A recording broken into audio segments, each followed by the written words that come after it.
Ya, nos habíamos quedado ya en vasculitis, ¿no?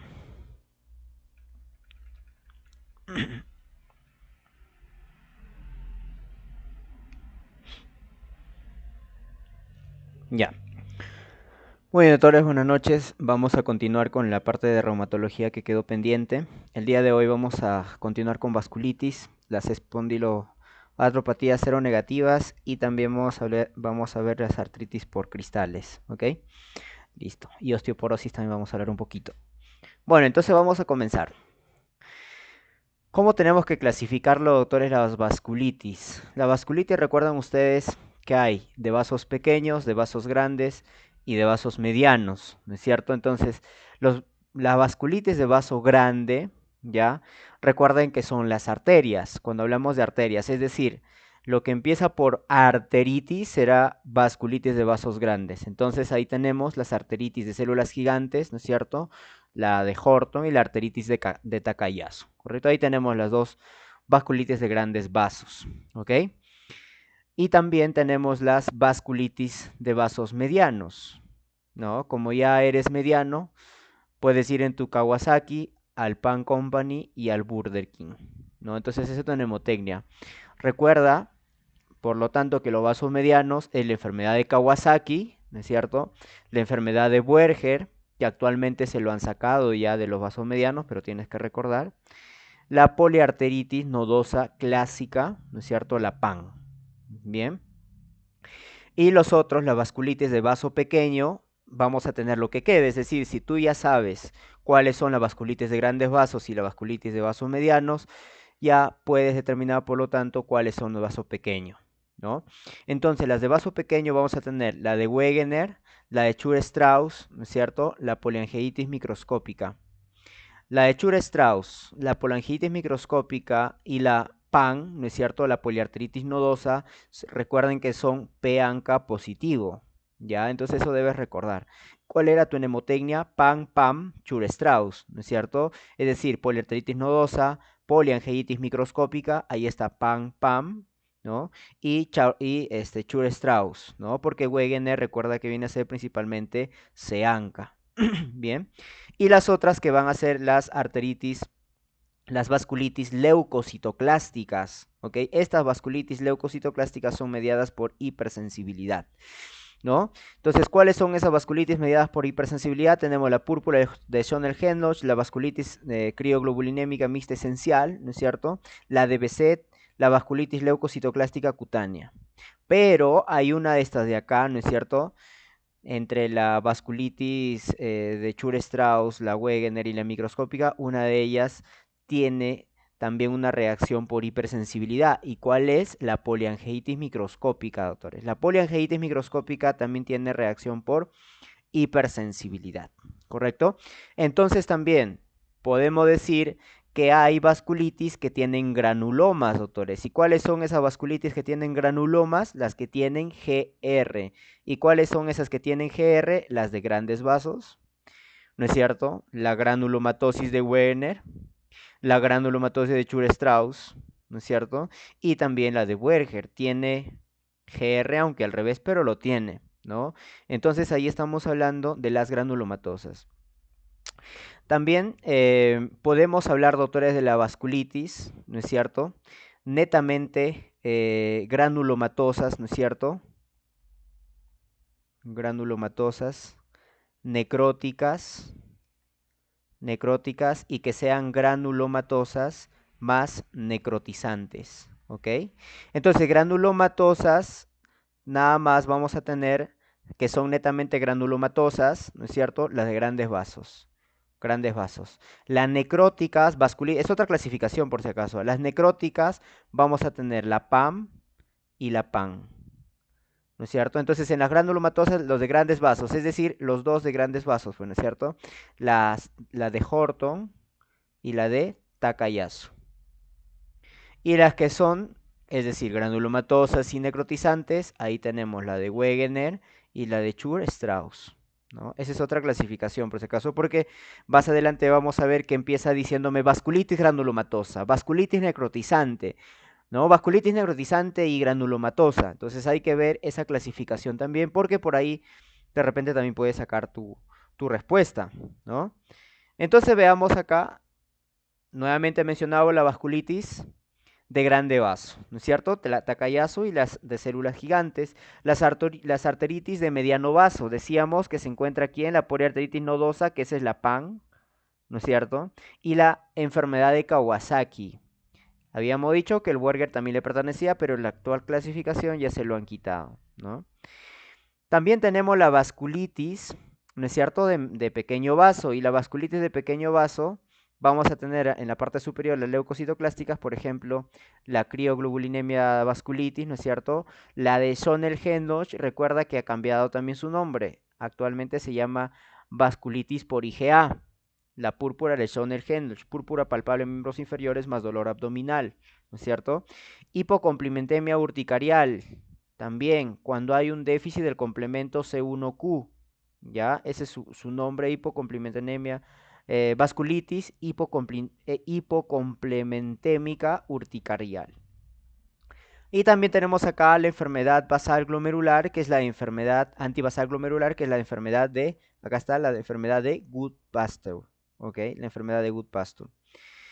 Y también tenemos, doctores, Loceanca, tenemos acá el microscópica, la poliangeitis microscópica, ¿no es cierto? Recuerda que la poliangeitis microscópica, Chur-Strauss, ¿no es cierto? Y la PAM, ¿ya? Viene a ser PEANCA positivo. Entonces la poliangeitis microscópica es PEANCA. La de Chur-Strauss es PEANCA. Y la de Wegener es CEANCA, ¿ok? Para término de examen, recuerda, se clasifica así. ¿Ya? Entonces, ¿cuál es su otro nombre, doctores, de Wegener? Granulomatosis con poliangeitis. Y la de Chur-Strauss, granulomatosis eosinofílica con poliangeitis. Ese es su otro nombre, entonces hay que tener cuidado con eso. ¿Ok? La de Chur-Strauss, por la reacción de hipereosinofilia, recuerda que se asocia mucho a las crisis de asma, ¿no? Bien, que vamos a ir igual desglosando cada uno. Esta vasculitis, ¿cómo lo vamos a hacer su diagnóstico? Con sospecha clínica, ¿no? Podemos pedir pruebas complementarias, podemos pedir la biopsia que te puede dar la confirmación. Ahora no te va a excluir el diagnóstico, ¿no es cierto? Porque estas vasculitis pueden ser segmentarias, es decir, la vasculitis está en este vaso, ¿no es cierto? Ahí está, por eso hay alguna vasculitis en parches. Acá está normal este vaso, está ok, y acá está alterado, ¿no es cierto? Por lo tanto, si afortunadamente ingresaste y tomaste biopsia de este vaso malogrado, pues vas a encontrar la patología y lo vas a confirmar. Pero ¿qué sucede si es que lo tomaste de este lugar? Por eso es que la biopsia no excluye el diagnóstico. Hay que tener cuidado con eso. ¿Ok? Estudio en la sangre, podemos pedir ANCA, ¿no es cierto? La angiografía para las enfermedades de Kawasaki, para toda esa realidad podemos pedir angiografía, pruebas dirigidas a encontrar la enfermedad subyacente, ¿no? Ahora, todas las enfermedades van a tener algún compromiso vascular, algún compromiso sistémico. Por ejemplo, la mayoría de la vasculitis tienen un síndrome constitucional, tiene fiebre, astenia, malestar, artromialgias. Cutáneas, por ejemplo, hablamos de púrpura palpable, de la enfermedad de Schonel-Henoch, ¿no es cierto? De púrpura palpable. De renales, problemas renales, hablamos de glomerulonefritis, proteinuria, es decir, lo que te afecta pulmón, riñón, que te produce glomerulonefritis, proteinuria, hematuria, HTA, ¿no es cierto? Muy bien, como la PAN, por ejemplo. Hemoptisis, tos, disnea, crisis asmática, también vamos a tener, ¿no es cierto? Nódulos, infiltrados, ¿ya? Crisis asmática, recuerda, lo encontramos en la enfermedad de Chur-Strauss, ¿no es cierto? A nivel también pulmonares, recuerda que podemos encontrar nódulos cavitados y los nódulos cavitados lo encontramos en el de Wegener, por ejemplo, ¿no es cierto? En las digestivas podemos encontrar melenas, dolor abdominal, como por ejemplo en la enfermedad de Henoch-Schönlein, ¿ok? Náuseas, vómitos, infarto, perforación intestinal. A nivel nervioso, ¿qué encontramos? La mononeuritis múltiple. La mononeuritis múltiple está asociado a la PAN, ¿no es cierto? La iritis, uveitis, conjuntivitis, también podemos encontrar congestión nasal, epistaxis, sinusitis, compromiso otorrinolaringológico, más compromiso pulmonar, más compromiso del sistema renal. ¿De quién estamos hablando? De la enfermedad de Wegener, ¿no es cierto? Ahí hablamos que el paciente cursa con un compromiso otorrinolaringológico. Problemas cardíacos, pericarditis, miocarditis, infarto. Por ejemplo, hablamos de los infartos en la enfermedad de Kawasaki, cuya principal mortalidad es por aneurisma de las arterias coronarias, ¿no es cierto? Y otras, por ejemplo, podemos encontrar la claudicación mandibular. Esto de acá lo vamos a encontrar, doctores, recuerden en qué patología, en la de células gigantes, ¿no es cierto? En la vasculitis de Horton, ¿no? Que puede haber claudicación mandibular, que puede tener el paciente amaurosis fugaz, cefalea, etcétera, ¿no? Incluso hasta compromiso cerebrovascular. Bueno, ahora doctores, hablemos de la pancreatitis nodosa. Esta pancreatitis nodosa, hablamos la incidencia que es más frecuente, un poquito más frecuente en varones, de 40 a 60 años, ¿no es cierto? Excepcional en la infancia.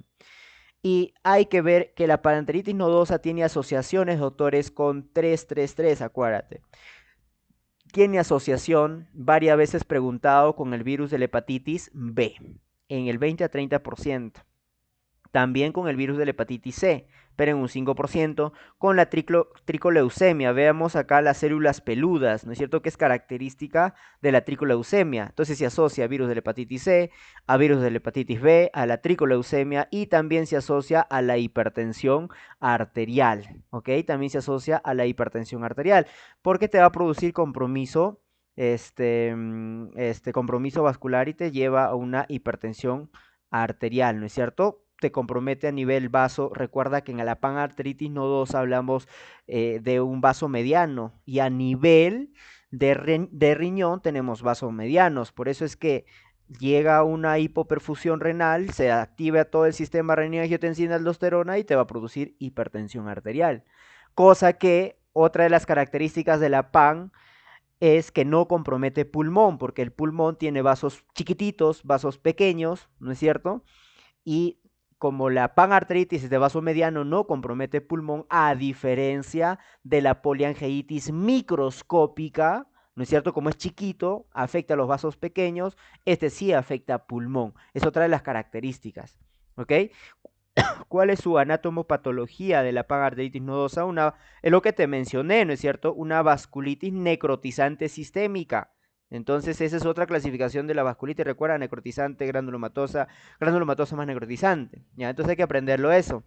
Vasculitis necrotizante sistémica, arterias de mediano tamaño, a nivel de las bifurcaciones de la pancreatitis nodosa, suele ser segmentaria, ¿no es cierto? Por eso hay que tener cuidado con la ecografía, que puede no excluirte el diagnóstico, lesiones en distinto estadio, riñón y corazón, más del 70% en autopsias está comprometido. Y la PAN, ¿qué significa entonces, doctores? PAN, PAN, que es parcheada, es aneurismática y que te produce necrosis fibrinoide. Esto de acá debes recordar, la PAN, ¿no es cierto? Parcheada, aneurismática y necrosis fibrinoide. Y dentro de la clínica, esta pancreatitis nodosa es la gran simuladora, ¿no es cierto? Porque podemos encontrar varios síntomas constitucionales, etcétera. Y acá tenemos, por ejemplo, la hipertensión arterial que mencionábamos. Como decíamos, la parte constitucional, fiebre de origen desconocido, inicialmente son inespecíficas, hay problemas musculoesquelético en el 60% de los casos, compromete el riñón en el 60% de los casos, sistema nervioso periférico, ¿no es cierto? Que te produce la llamada mononeuritis múltiple. Entonces la mononeuritis múltiple también está relacionado con la PAN, con la poliarteritis nodosa. Tubo digestivo, piel, púrpura palpable, nódulos, lívidos reticulares, corazón, a nivel geniturinario, dolor testicular ovárico y alteración hepática por los virus de qué? De la hepatitis B y C. Entonces, ¿a qué virus que te producen hepatitis está asociado? Al virus de la hepatitis B y al virus de la hepatitis C, ¿correcto? A esos dos virus. Pero principalmente, ¿cuál ha sido la pregunta de examen? Y eso no debes olvidarte, que la pancreatitis nodosa está asociado al virus de la hepatitis B. Eso tienes que recordar. Entonces recuerda que la PAN, que habíamos dicho, puede afectar nervios. Ahí está, puede afectar nervios. Y eso es mononeuritis múltiple, pero si lo lees al revés, no afecta pulmón. Recuerda que la PAN no te afecta pulmón, a diferencia de la PAM, de la poliangeitis microscópica. Como en el pulmón hay vasos más chiquitos y la PAM es una microscópica, es de vaso pequeño, por eso que la afecta a nivel pulmonar, ¿no? En el laboratorio no existe ninguna prueba específica. ¿Qué vamos a encontrar en la PAN? Elevación del BCG, anemia, leucocitosis, neutrofilia. El antígeno de superficie, lo que me va a indicar que el paciente está asociado con infección por el virus de la hepatitis B en un 20 o 30%.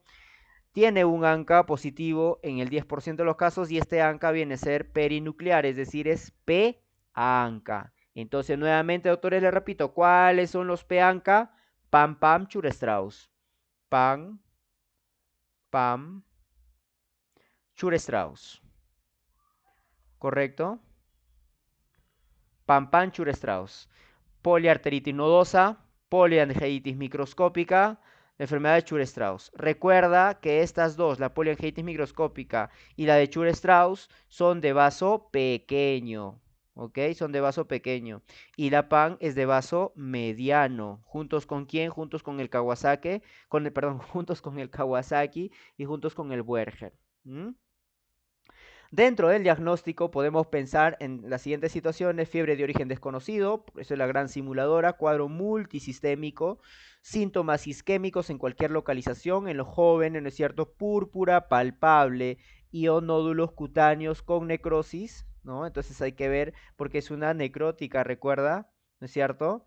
Muy bien. ¿Qué significaba, doctor Span? Aneurismática, necrotizante, ¿no es cierto? ¿Recuerdas? No, acá está, parcheada neurismática porque no se afectaba, recuerda, todo el vasito, ¿no? Hay algunas partes del vaso que está bien, por eso es parcheada, ¿ok? Parcheada neurismática y necrotizante, y recuerda que se asocia mucho a la mononeuritis múltiple, entonces hay que descartar en un paciente que no sabes por qué la fiebre, de repente no vaya a ser una vasculitis por poliarteritis nodosa, ¿no? Porque te puede ocasionar fiebre de origen desconocido. ¿Ok? Ahora, a estos pacientes, lo primero que le hace, doctores, es una biopsia, ¿no es cierto? Para ver, pero si es que la biopsia te sale negativo, si es que la biopsia te sale negativo y tiene alta sospecha clínica, ahí recién le haces una angiografía selectiva. Ahí recién le vas a hacer una angiografía. Ahí vamos a ver entonces el tronco celíaco y arterias renales, ¿no? Y vamos a ver a nivel de las bifurcaciones, ¿no es cierto? La parte aneurismáticas, ¿no? Tronco celíaco y arterias renales, realizar, acá está, ¿cuándo realizamos? Si la biopsia es negativa. Si es que la biopsia es negativa, ahí lo realizas. Y obviamente hay alta sospecha de PAN. Biopsia negativa no excluye el diagnóstico. Ahí está. Microneurismática, microaneurismas en el 70% de los casos, ¿no? Y no son específicos. En el tratamiento, en toda vasculitis, su tratamiento generalmente viene a ser con corticoides, ¿ya? Entonces acá obviamente va a ser con corticoides, son la base del tratamiento de la PAN. Lo añadimos ciclofosfamida si la enfermedad es severa. El tratamiento debe limitarse a 1 a 2 años. El pronóstico malo es sin tratamiento, obviamente. Si no lo das, pues va a tener un mal pronóstico. 80% de supervivencia a los 5 años con tratamiento. Indicadores más negativos cuando hay afectación renal, cuando hay afectación del sistema nervioso central, digestiva o cardíaca. ¿No es cierto? Entonces, acá vemos todo lo que tienes que ir sabiendo de la PAN. ¿Ok? Entonces, ¿qué decimos? Que es parcheada, que es aneurismática y es necrosis fibrinoide. La PAN no afecta pulmón, ¿no es cierto? Y la PAN puede afectar nervios, puede afectar nervios. ¿Y eso cómo se denomina, doctores? Mononeuritis múltiple. ¿Ok? Mononeuritis múltiple. Entonces, de las asociaciones, quiero que te acuerdes, está asociado al virus de la hepatitis B. ¿Ok? Listo. Eso quiero que recuerdes de la PAN y que es de vaso mediano. Y otra de las que quiero que recuerdes es que no afecta pulmón y que te va a producir mononeuritis múltiple. Listo. Suficiente con eso. ¿Ya? Dentro de la clínica habíamos dicho que es la gran simuladora porque va a venir con fiebre y acuérdate este dato, cursa con hipertensión arterial. Ya, datito. Fiebre, púrpura palpable, mononeuritis múltiple, ahí está afectación renal y cardíaca. En el laboratorio BCG elevado, leucocitosis, fundamentalmente habíamos dicho PEANCA, entonces tú también tienes que acordarte quiénes son los PEANCA. ¿Quiénes son los PEANCA? Pam Chur-Strauss, ¿no? Pam Chur-Strauss. ¿Cuál es el diagnóstico? Obviamente vamos a pedir una biopsia. Si es que esta es negativo y es de alta sospecha, recién le vamos a pedir una arteriografía abdominal para ver los aneurismas. Y en el tratamiento habíamos dicho CC, ¿no es cierto? Corticoides es la base del tratamiento, ¿no? Y si es que ya es más severa, le agregamos ciclofosfamida. ¿Cuál es la característica con la PAM, la poliangeitis microscópica? Recuerda que este es de vaso, de vaso pequeño. Este de vaso pequeño, ¿no? A diferencia de la PAM, entonces, ¿qué hace la PAM? Es en personas mayores. Es más peanca. Habíamos mencionado que también es peanca, ¿no es cierto? Pampanchur-Strauss. Multiorgánico. Es decir, sí afecta al pulmón la PAM, a diferencia de la PAN, que no afecta a pulmón, ¿cierto? Mismo estadio, ¿ok? Listo. Granulomatosis eosinofílica con poliangeitis. Eso es su nombre actual, doctores, no se olviden. Entonces hay que aprender los nombres actuales de estas enfermedades, de la Chur-Strauss y la de Wegener. Entonces la de Chur-Strauss es granulomatosis, ¿no es cierto? Granulomatosis porque tiene granulomas, habíamos mencionado, porque tiene GR, ¿no es cierto? Tiene GR. Eosinofílica, ¿ok? Con poliangeitis, ¿ya? Granulomatosis eosinofílica con poliangeitis. Muy bien. Entonces es granulomatosa, ¿no es cierto? Tiene afectación pulmonar y hay historia clínica de asma. Este es el dato, doctores.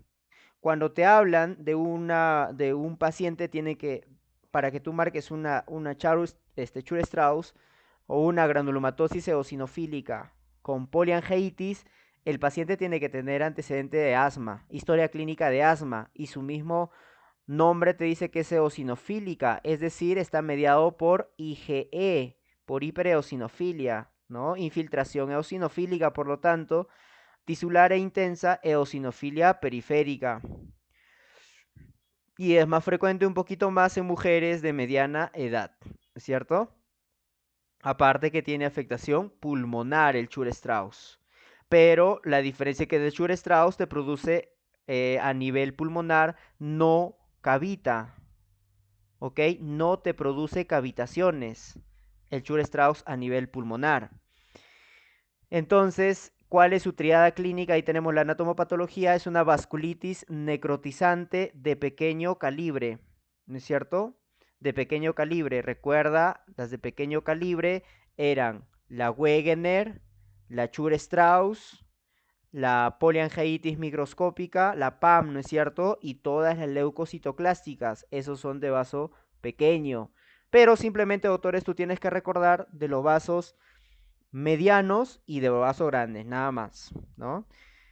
Entonces, este es necrotizante, pero también granulomatosa, y por eso te dije que recordaras la clasificación que te di, ¿no es cierto? Recuerda que necrotizante más granulomatosa eran la Wegener y era la Chur-Strauss, ¿ya? Y hay una infiltración de eosinófilos, lo que vamos a ver en toda la serie, infiltración de eosinófilos por todo lado. Granulomatosa, ¿no es cierto? Granulomas vasculares y extravasculares, lo que vamos a encontrar. Diferencia de la PAN, hay afectación pulmonar, ¿no es cierto? Muy bien, hay afectación pulmonar. Recuerda que la PAN no te afecta pulmón. ¿Por qué te va a afectar pulmón esta vasculitis? Porque es vaso pequeño y en el pulmón hay vasos pequeñitos, ¿ya? Entonces por ahí lo vas sacando por lógica. ¿Cuál es la clínica de la granulomatosis eosinofílica, no es cierto? Similar a la PAN, ya similar a la PAN, más síntomas respiratorios. ¿Y cuáles son esos síntomas respiratorios? Rinitis alérgica, crisis asmática, ese es el dato nuevamente, infiltrados pulmonares migratorios, pero ¿qué te dije, doctores? Que no cavita. El de Chur-Strauss no cavita, a diferencia del de Wegener, que es que es el que cavita. ¿Ok? Muy bien. ¿Cuál es la diferencia con la PAN? Es que la PAN, correcto, no afectaba pulmón, recuerda, ¿no? La PAN no afectaba pulmón. Ahí está, renal, menos grave, HTA, mononeuritis que tiene la PAN. Antecedentes de atopía, importante en el asma, pues no antecedentes de atopía. ¿Cómo hacemos el diagnóstico? Bueno, si hacemos una sospecha clínica y de laboratorio, ¿cómo lo confirmamos? Con una biopsia cutánea, evitar biopsias profundas, arteriografía, similar a la PAN, pero menos microneurismas, ¿no?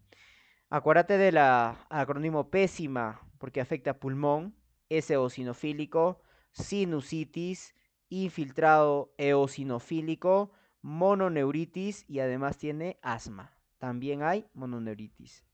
Y lo más característico, asma, eosinofilia, infiltrado eosinófilo, sinusitis por los eosinófilos. Entonces, todo te da la clínica por los eosinófilos, ¿ok? Atopía también. ¿Cómo hacemos el diagnóstico? Sospecha clínica y de laboratorio, confirmamos, ya lo mencionamos, ahí está.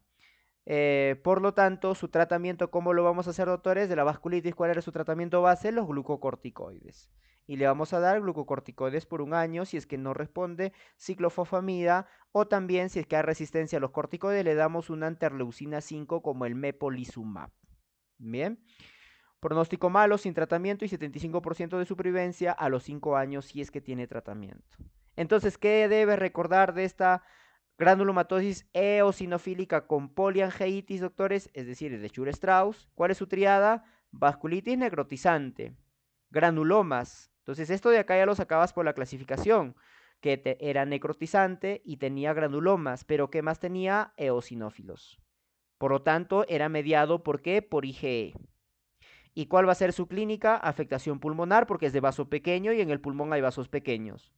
Historia clínica de asma, de atopía, infiltración de eosinófilos, intensa eosinofilia periférica. Y en la radiografía, infiltrados eosinófilos no fugaces y recuerda que son no cavitados.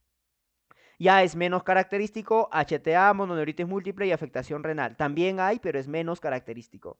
Laboratorio recuerda que es PEANCA, eosinofilia y además IgE positivo. En el diagnóstico biopsia, si es que pues tiene alta sospecha y a biopsia te sale negativo, le pides arteriografía. Y su tratamiento va a ser con corticoides y ciclofosfamina, te dije, le vas a dar metrotrexato para reducir los corticoides, ¿no? Micofenolato, melpolizumab, ¿no? Mepolizumab, ¿ya? Mepolizumab.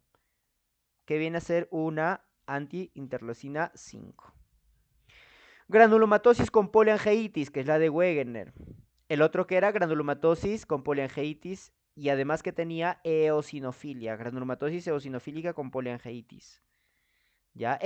Se llama granulomatosis con poliangeitis nada más. Por lo tanto, ¿qué es? Granulomatosa, ¿no? Granulomatosa. GR, granulomatosa. Vías respiratorias superiores e inferiores, riñón. Es decir, tiene compromiso otorrinolaringológico, ¿no es cierto? Tiene compromiso pulmonar, mira esas cavitaciones, y tiene compromiso renal, ¿ya? Que más me salió, parece un feto, mi riñón, ya, ahí está. Compromiso renal, ¿no es cierto? Esa es la complicación. Y la relación entre hombres y mujeres es igual y se produce en la edad media.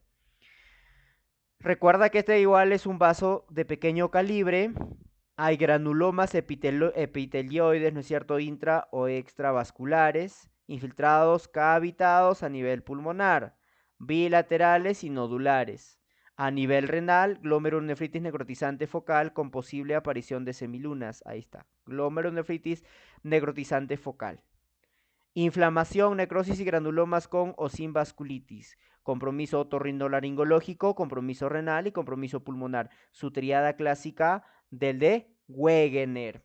¿Ok? Del de Wegener. Muy bien. ¿Ya? Entonces, ¿cómo te vas a acordar, doctores? ¿Te acuerdas ahorita que está de moda Shakira, sí o no? Y te acuerdas que ella compuso una canción, la de Waka Waka, ¿no? Entonces acuérdate, la de Wegener, acuérdate de Waka, ¿no es cierto? Porque el Wegener es cavitado, ¿ya? El Wegener es el que tiene pulmón cavitado, doctores, a diferencia de Shure-Strauss, que no tiene un pulmón cavitado. Yo creo que con eso no te vas a olvidar. ¿Cuál es la clínica entonces? del de Wegener por orden de frecuencia, compromiso otorrinolaringológico. Ya hay un compromiso otorrinolaringológico. Perdón. ¿Y cuáles son esos síntomas que te va a dar a nivel de otorrino? Congestión nasal, epistaxis, rinorrea, nariz en silla de montar. Ok, ahí está, nariz en silla de montar. Te da sinusitis, afectación más frecuente. Entonces te van a contar de un paciente que viene con sinusitis, ¿no es cierto? Que viene con congestión nasal y el paciente tiene hemoptisis porque hay compromiso pulmonar, se toma una radiografía y se observan granulomas o se observan cavitaciones. Y además el paciente puede venir con una microhematuria porque hay compromiso renal. ¿Cuál es tu diagnóstico? Wegener, ¿no? Entonces hay que ver siempre el compromiso otorrinolaringológico. Otitis media serosa con mastoiditis, sordera, ¿no es cierto? Vasculitis del oído interno, sordera, condritis auricular, gingivitis granulomatosa, ¿ya? Compromiso todo otorrinolaringológico. Compromiso pulmonar, 85%. Entonces te estás dando cuenta que el compromiso más frecuente viene a ser el otorrino y el segundo viene a ser el pulmonar. ¿Qué vamos a encontrar, por lo tanto, en los pulmones? Nódulos únicos o múltiples, con o sin cavitación, y los infiltrados son las manifestaciones pulmonares más frecuentes, más habituales, ¿no? Es posible la hemorragia alveolar. Si es que hay hemorragia alveolar, el paciente puede cursar con disnea, tos o, lo que te mencioné, con esputos hemoptoicos. En el laboratorio, doctores, ¿qué vamos a encontrar en estos pacientes? En el laboratorio encontramos aumento de la BCG, anemia de trastornos crónicos o hemolítica, leucocitosis, trombocitosis e hipoalbuminemia. Es rara la eosinofilia, porque si es que hay eosinofilia, probablemente estaríamos ante un Chur-Strauss, pero estamos ante un Wegener, y en un Wegener no hay eosinofilia, no hay hipocomplementemia, no hay complemento bajo.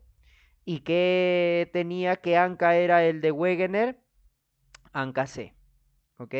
ANCA C. En la mayoría de los activos, error al evaluar recidivas, ¿no? Recuerda complemento en suero no disminuido. ¿Quiénes son los que no tienen disminuido el complemento en suero? El Reiter, no hay disminución del complemento. El Wegener, el que lo estamos viendo ahorita, no hay disminución del complemento. El Scholen-Henoch, no hay disminución del complemento. ¿Ok? Listo. ¿Cuál es el tratamiento, doctores, de este paciente Wegener? El tratamiento de elección viene a ser ahora ya ciclofosfamida. Recuerda que en la PAN, ¿no es cierto? Y en el de Chur-Strauss el tratamiento era corticoide primero, ¿no es cierto? Y luego recién podías añadir ciclofosfamida. Acá el tratamiento de elección es ciclofosfamida y si por ahí le puedes agregar prednisona. Rituximab, dosis de inducción con corticoides en enfermedad severa, ¿no? Efectivo como la ciclofosfamida, le puedes dar metotrexato y aciatoprina, ¿no es cierto? Dosis de mantenimiento en remisión, sustitutivo a la ciclofosfamida. Pronóstico sin tratamiento, también 75%. Pronóstico malo sin tratamiento y 75% de supervivencia si es que el paciente ha recibido tratamiento. Por lo tanto, lo que debes saber, tenemos acá, ¿cuál le viene a ser, doctores? Su triada clásica. Su triada clásica viene a ser afectación a nivel otorrinolaringológica, afectación del pulmoncito y afectación del riñón. El paciente te va a contar en la historia clínica que el paciente viene con sinusitis. Te van a contar que el paciente viene con nódulos pulmonares, ¿no es cierto? Con rinorrea, deformidad en silla de montar, insuficiencia renal. Y en la radiografía, infiltrados nodulares cavitados, ¿ok? A pesar de la afectación renal, glomerulonefritis rápidamente progresiva, entonces como hay afectación renal, pues debería darte también elevación de la presión alta, elevación de la presión arterial, ¿no es cierto? Pero a pesar, ¿no es cierto?, de la afectación renal, recuerda que no suele cursar con HTA, ¿ok? No suele cursar con HTA el Wegener. Laboratorio, se ANCA, recuerda, con complemento normal. ¿Cuáles decíamos que tiene, doctor, el complemento normal? El complemento normal, nuevamente, Reiter, Wegener, Scholen-Henoch, ¿ok? La púrpura de Scholen-Henoch. Bien. Diagnóstico por biopsia pulmonar. Es más rentable la biopsia pulmonar. Esto ha sido pregunta de examen en el de Wegener que pedimos biopsia pulmonar. Tratamiento que vamos a dar, ciclofosfamida con corticoides. Y por ahí que podemos dar rituximab. Recuerda que es el rituximab. Habíamos visto en fármaco, doctores, que es un anti-CD20, ¿correcto? El rituximab es un anti-CD20. Muy bien. ¿Listo? Ahora veamos entonces la púrpura de Schonel-Henoch. Ya, esta púrpura de Schonel-Henoch, doctores, vamos a ver cuáles son sus características. ¿Cuál es su otro nombre? Es la vasculitis por depósito de IgA.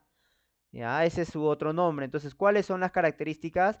Que es una púrpura palpable. Y esto recuerda que se produce en los niños entre 3 a 15 años. La púrpura de Schonel-Henoch, ¿ya? Síntomas gastrointestinales, por eso el paciente, o en tu caso clínico, te va a decir que el paciente viene con dolor abdominal, ¿no es cierto? Y cursa con púrpura palpable, ¿ya? Dolor abdominal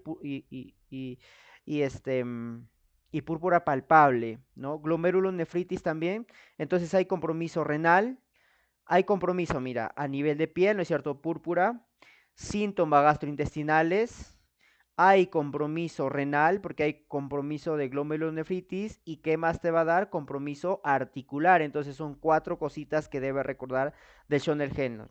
Tu pregunta de examen simplemente te dice por púrpura palpable y te dice dolor abdominal, ¿no? Y por ahí que te puede colocar hematuria, ¿no? Y artralgia también recuerda que es más frecuente en niños, habíamos mencionado, ¿en qué edad? Entre 3 a 15 años y está mediada por IgA. Entonces, esta recuerda que es una vasculitis leucocitoclástica. IgA en lesiones de piel y riñón. ¿Ok? Entonces, una vasculitis leucocitoclástica.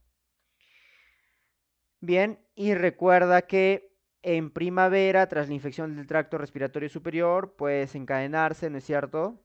Te van a contar de un paciente que viene primero con una infección de vía respiratoria superior y que luego cursa con dolor abdominal asociado a púrpura palpable en miembros inferiores, ambos lados, ¿no? Entonces la púrpura palpable, eso es lo más frecuente. ¿Dónde se encuentra, doctores? En extremidades inferiores. Digestiva, dolor abdominal. Te puede cursar con hemorragia, sí, pero principalmente es dolor abdominal. Renal, habíamos mencionado hematuria o proteinuria. Síndrome nefrótico, también poco frecuente, glomerulonefritis e insuficiencia renal. Poliartralgias es otro de compromiso, ¿no es cierto? Es rara, ¿no? Pero también te da compromiso articular, ¿ok? Entonces la púrpura palpable, eso es imprescindible. Por lo tanto, si en tu pregunta de examen no te colocan púrpura palpable, tú no puedes marcar Schonel-Henoch. Así de simple. Tiene que colocarte púrpura palpable. Ese es el síntoma imprescindible que siempre debe estar. Ahora, esto de acá ya lo sumas. Dolor abdominal, artritis aguda, artralgias, afectación renal, biopsia con depósito de IgA, ¿no? Eso te va a dar la biopsia. Y el tratamiento obviamente va a ser un tratamiento sintomático.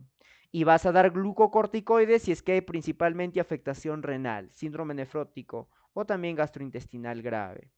Recidivante, el pronóstico depende de la afectación renal.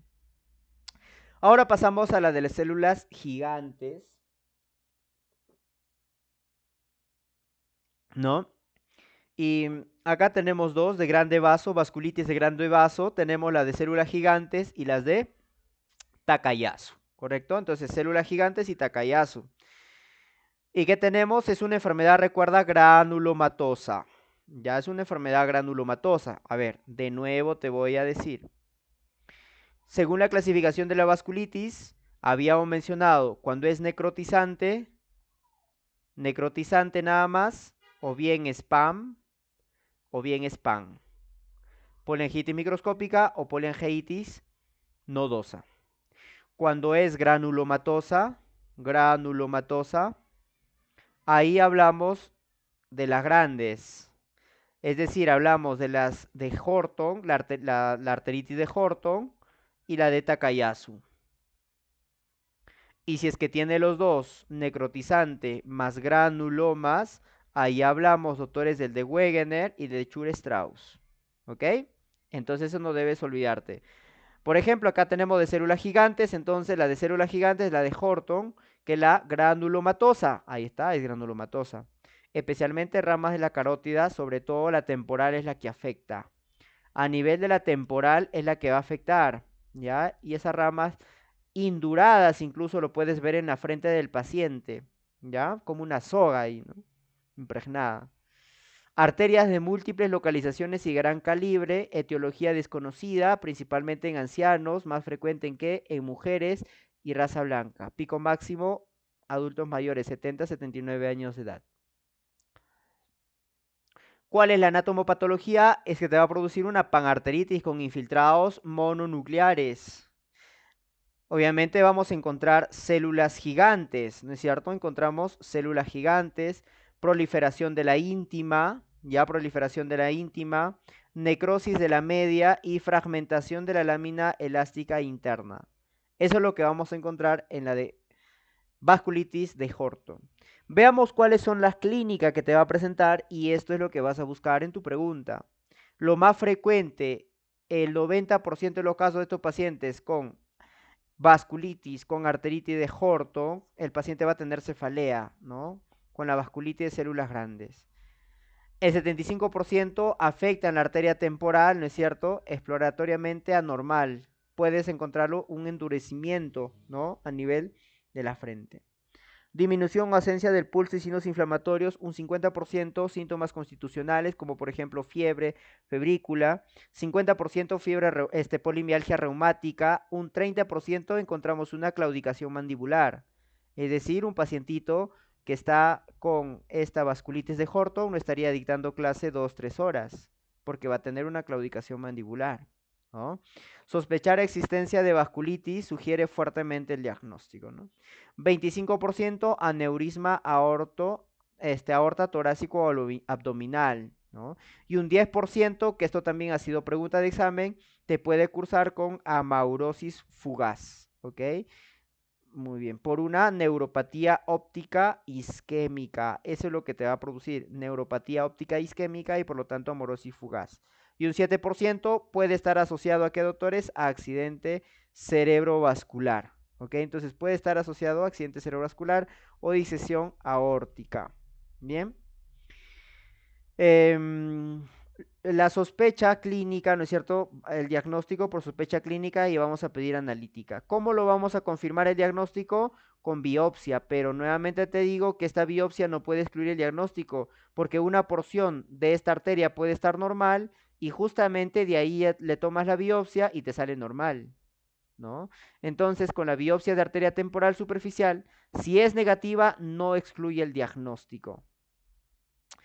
El diagnóstico dado su carácter segmentario, ¿no? Ahí está. ¿Por qué? Afecta por segmentos. Acá lo vemos una ecografía, ¿no es cierto? Un halo bien grande, ¿ya?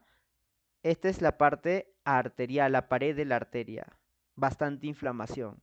Gran sensibilidad y especificidad, pero ojo que la ecografía no forma parte de los criterios o no se encuentra dentro de los criterios de la arteritis de Horton.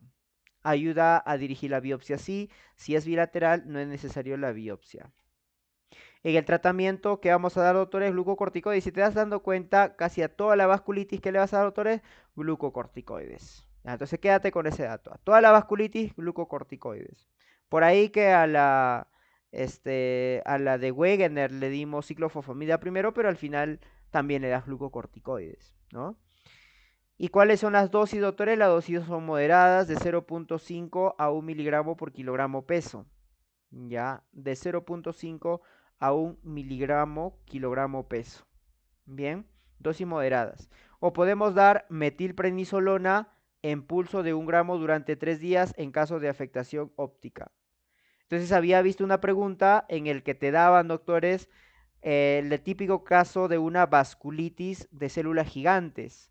Y te preguntaba, ¿no es cierto?, cuál es el tratamiento. Y una de las alternativas te decía prednisona 15 miligramos.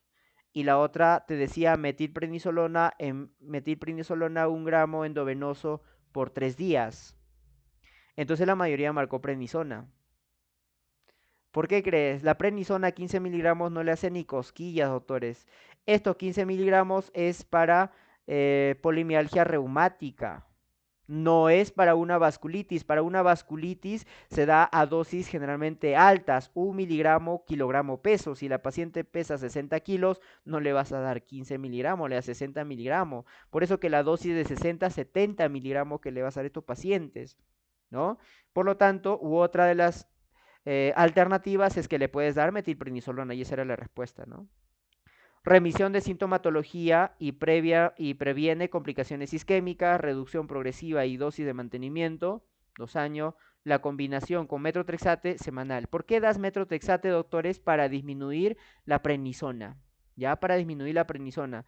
Por lo tanto, este pacientito, como le vas a estar dando en el tratamiento, y esto puede ser motivo de pregunta también, el tratamiento, como le estás dando prednisona 60-70 o metilprednisolona que le puedes dar, entonces la prednisona recuerda que te produce problemas a nivel óseo con la osteoporosis. Por lo tanto, al pacientito le vas a dar 2 tabletitas de calcio. Le vas a dar su vitamina D y le vas a dar sus bifosfonatos. Y a la vez, doctores, le das aspirina 81 miligramos porque recuerda que un 10% aproximadamente te producía accidentes cerebrovasculares. Por lo tanto, también le das aspirina, ¿no? Metrotrexate o aciatropina, ¿para qué, doctores? Dijimos para disminuir dosis de corticoides. Bien, entonces eso debes recordar, ¿ok? Y por ahí que le vamos a dar el tocilizumab también, ¿ya? Interleucina 6, recuerda. Entonces veamos acá en forma de resumen, afectación fundamental en ancianos y mujeres, ¿correcto?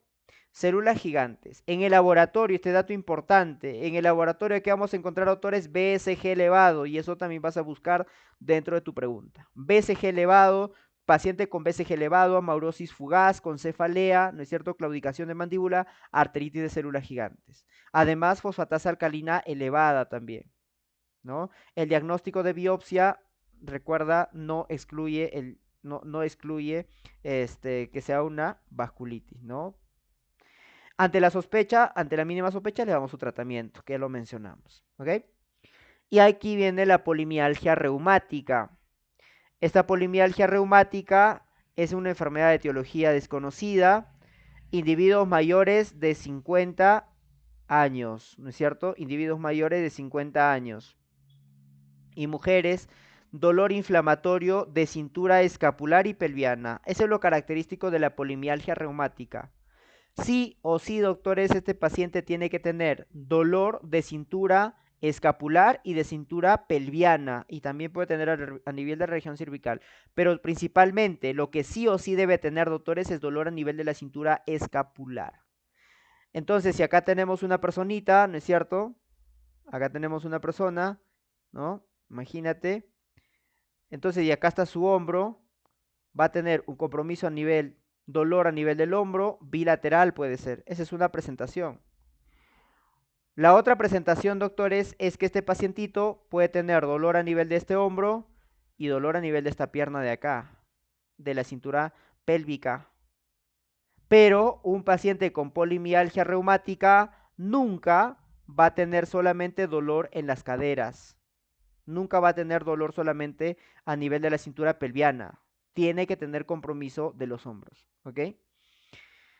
Es idéntica a la arteritis temporal. Recuerda que en la polimialgia reumática vamos a encontrar BCG elevado también, por si acaso. Locomotor más intenso, donde te dicen la cintura escapular. Dolor nocturno, rigidez matinal de varias horas, mejora a lo largo del día porque es una enfermedad inflamatoria. Recuerda que el dolor mecánico empeora con el ejercicio y el dolor de tipo inflamatorio mejora con el ejercicio. En la exploración, dificultad para elevar las extremidades superiores, ¿no es cierto? La paciente no puede ser hacia arriba, ¿no es cierto? Dice, se va a una fiesta, levante todos los solteros la mano. No va a poder, pues, ¿no es cierto? ¿Por qué? Porque el pacientito tiene polimialgia reumática. Bueno, de repente se divorció, ¿no? Porque son en pacientes mayores de 50 años, recuerda, y en pacientes mujeres, ¿ya? Dolor a la palpación en masas musculares también es otra de las cosas que vas a encontrar, sobre todo a nivel del deltoides y el bíceps, cintura escapular, ¿ya? Recuerda, cintura escapular. A nivel de laboratorio idéntico a la arteritis temporal, pero sobre todo que tienes que recordar, doctores, que este pacientito cursa con BCG elevado, sobre todo, BCG elevado. El tratamiento de inicio, AINES, ¿no es cierto? El tratamiento de inicio, doctores, AINES. Y recuerda que también va a haber corticoides, por lo tanto, si te estás dando cuenta, en todas las vasculitis la dosis son los corticoides, el tratamiento son los corticoides. Ahora, ten cuidado con la dosis, doctores, porque la dosis en la polimialgia reumática, ahí sí viene a ser de 8 a 15 miligramos día, a diferencia de la de células gigantes, que tenía que ser de 60 a 70, ¿no? ¿Cuál es la de elección? Obviamente la prednisona, ¿no? La prednisona.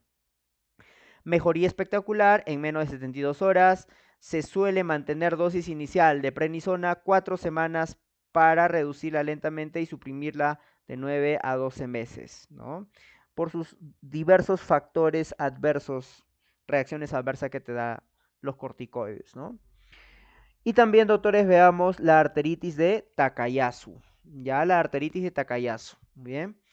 Esta arteritis de Takayasu, recuerda que también es una vasculitis de vaso, es una vasculitis de vaso grande, arteritis. Cuando te empiece por arteria, a arteria es un vaso grande, ¿ya? Entonces hablamos de una vasculitis granulomatosa igual, te va a afectar la aorta, ramas principales y la arteria pulmonar.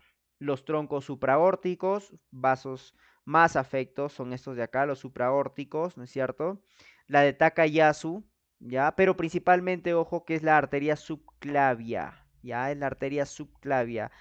Takayasu, subclavia, la que se afecta con mayor frecuencia.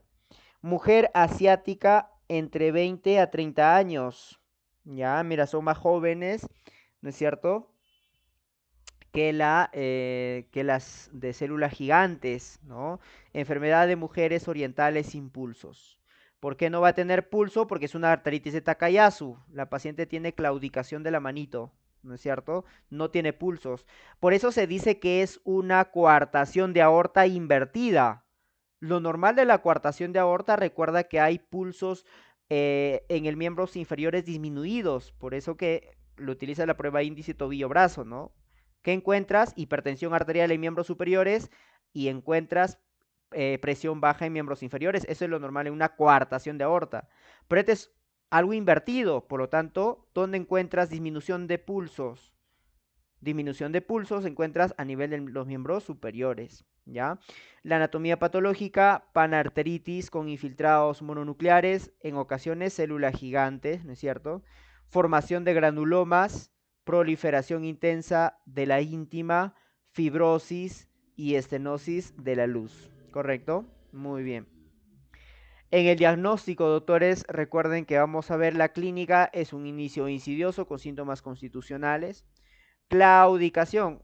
Si había claudicación del mandibular en la arteritis de Horton, ¿no es cierto? En la vasculitis de Horton, acá hay claudicación de miembros superiores. ¿Por qué a nivel de dónde, doctores, va a ser lo más frecuente? Habíamos dicho a nivel de la subclavia, ¿no es cierto?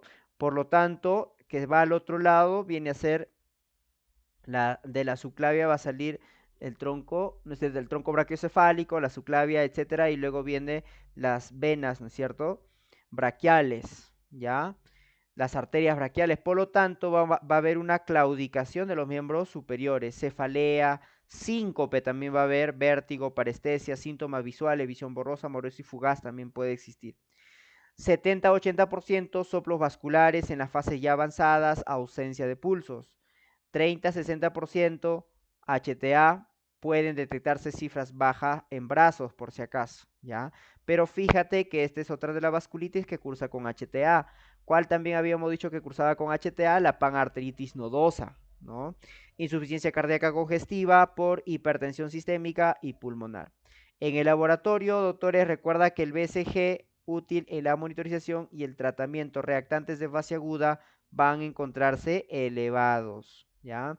Anemia de trastornos crónicos, arteriografía, ¿no es cierto? Vamos a ver qué es el confirmatorio, ¿no? Y vamos a ver la llamada estenosis, ¿ya? Estenosis, circulación colateral y aneurismas. ¿Cuál viene a ser su tratamiento entonces, doctores, de esta vasculitis? Prednisona. ¿Y cuál es su dosis? También dosis altas. Entonces, como son vasculitis de vasos grandes, necesita grandes dosis de prednisona. ¿Ok? Entonces, así acuérdate. Como son vasos grandes, necesita grandes dosis de prednisona. Por lo tanto, va a ser 1 miligramo kilogramo día. En algunos casos es necesario añadir inmunosupresores, como por ejemplo metrotexato, ciclofosfamida, para disminuir la dosis de prednisona por sus efectos adversos. 50% requieren cirugía derivativa. Bien. Entonces, este es el síndrome mucocutáneo ganglionar, vasculitis necrotizante difusa, recuerda, arteriolas. Esta es la enfermedad ya de Kawasaki. ¿Cuál es la característica, doctores, de la enfermedad de Kawasaki? Primero, veamos de qué tipo de vaso es. Es un vaso, acuérdate, Kawasaki. Si es que no recuerdas, dale la vuelta a esta W. Y la W dado la vuelta es M, es de vaso mediano. Recuerda la mnemotecnia, como ya eres mediano, puedes ir en tu Kawasaki al Pan Company y al Burger King, ¿no? Entonces, Kawasaki, la Pan, poliarteritis nodosa, y la de Buerger son de vaso mediano, ¿ya? Vasculitis necrotizante difusa, tenemos las arteriolas, capilares y vénulas, ¿no es cierto? Casi son constantemente las arterias coronarias que va a afectar. Por eso que el pronóstico de la enfermedad de Kawasaki va a estar dada por la afectación de estas arterias coronarias, porque por eso va a ser la causa de la muerte de este paciente. Complicación suele ser en la fase de convalecencia de 3 a 5 semanas y es más frecuente en niños. Patología implicado, agentes superantígenos son los implicados. Entonces, ¿cuál, doctor, va a ser la característica clínica? La característica clínica, doctor, es que te va a contar de un recién nacido, bueno, no necesariamente de un recién nacido, ¿no? De un niño que tiene mayor de 5 días de fiebre, mayor o igual a 5 días de fiebre, ¿no es cierto? Y que tiene los criterios A, B, C, D, E, que lo vamos a ver enseguida. Entonces suele ser aguda, autolimitada, recuperación en 2 a 8 semanas, generales, el paciente cursa con fiebre, ahí está, fiebre, adenopatías cervicales, ¿no es cierto?, mayor a 1.5 centímetros, agudas, no supurativas, artralgia, artritis a nivel de ojos, te produce conjuntivitis, ¿no es cierto? Muy bien. Por lo tanto, si decimos a nivel A, va a ser adenopatías, B, de boca, boca roja, ¿no es cierto? Lengua, boca roja, lengua aframbuesada, ABC, C de conjuntivitis, conjuntivitis, ABCD, D de qué, doctores, de dedos, porque hay descamación a nivel de los dedos, ¿no es cierto? ABCDE, y hablamos del exantema. El exantema de la enfermedad de Kawasaki suele ser, doctores, polimorfo. Entonces, ¿qué te dice el diagnóstico? Que debes tener obligatoriamente fiebre.